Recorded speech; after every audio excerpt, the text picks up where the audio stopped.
আমি সেখানে যাই। যাওয়ার পরে আমি আমার সঙ্গীয় ফোর্স ছিল এটিএসআই সাদ্দামকে সহ সেখানে গিয়ে তাকে মনোহরদীতে এসআই এর বিরুদ্ধে আদালতে মিথ্যা মামলা স্কুল শিক্ষক খুরশিদ আলমের। খন্দকার সেলিম রেজা, নরসিংদী থেকে। নরসিংদীর মনোহরদীতে ওয়ারেন্টভুক্ত আসামি স্কুল শিক্ষক খুরশিদ গ্রেপ্তারের ঘটনায় নির্যাতনের অভিযোগ করেছে এআই এর বিরুদ্ধে। আদালতে মামলা করেছে আলম, তবে ঘটনার সময় হাজতে থাকা এক প্রত্যক্ষদর্শীও নির্যাতনের অভিযোগ অস্বীকার করেছেন। গত 25 জুলাই একটি মামলার ওয়ারেন্টভুক্ত আসামি হিসেবে খুরশিদ আলমকে গ্রেফতার করতে সিভিল পোশাকে অভিযান চালায় পুলিশ। পুলিশের দাবি, পালানোর সময় পানির ডোবায় লাফ দিতে গিয়ে গাছের সঙ্গে ধাক্কা লেগে তিনি আহত হন। পরে তাকে প্রাথমিক চিকিৎসা দিয়ে মনোহরদীতে থানা হাজতে প্রেরণ করার পর তাকে আদালতে পাঠানো হয়। জামিনে মুক্ত হওয়ার পর হাজতে পুলিশি নির্যাতনে হাত ভেঙে দেওয়ার অভিযোগ এনেছে এসআই সোহেল রানার বিরুদ্ধে। মামলা করেন খুরশিদ আলম। এসআই সোহেল রানা অভিযোগ অস্বীকার করে বলেন, তিনি খুরশিদ আলমের ওপর কোনো ধরনের হাত তোলেননি এবং তাকে সুস্থ অবস্থায় আদালতে পাঠানো হয়েছে।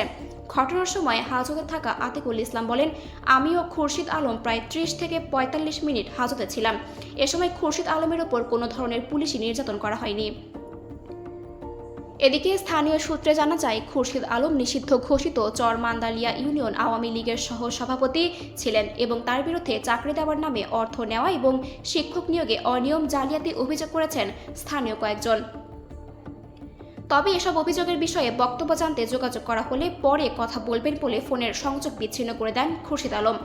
অভিযোগগুলোর সত্যতা তদন্ত ও আদালতের বিচারিক প্রক্রিয়ার মাধ্যমে নির্ধারিত হবে। মনোহরদী থানায় আমি দিয়ে আসার পরে ওখান থেকে আমি পরে কোর্টে চালান দিই।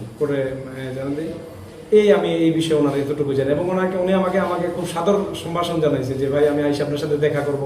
এগুলোও গেল। পরের দিন সে আবার জামিন হয়ে আইসে আমাদের এখান থেকে মোবাইলও নিয়ে গেল, তখনও ভালো ব্যবহার করে গেল।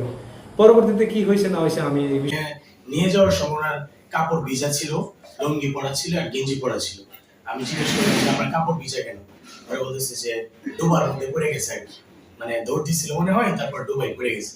তারপরে 40 থেকে 45 মিনিট আধা ঘন্টার মতো ছিল উনি। আধা ঘন্টার ভিতরে ছিল সময় উনি একবারে সুস্থ সবল ছিল, কোনো হাতাহাতি বা দস্তাদস্তি অন্য কোনো রুমে কোনো জায়গাতে ওনাকে নিয়ে যাওয়া হয় নাই। আমার সাথেই ছিল আসাদখানার ভিতরে। 40 মিনিট পরে আবার ওনার ওয়াইফ পাঞ্জাবি আর লুঙ্গি টুঙ্গি দিয়ে গেছে। তারপরে পাঞ্জাবের লুঙ্গি পইরা ওনার আবার আমার সামনে থেকেই মনোহরদী।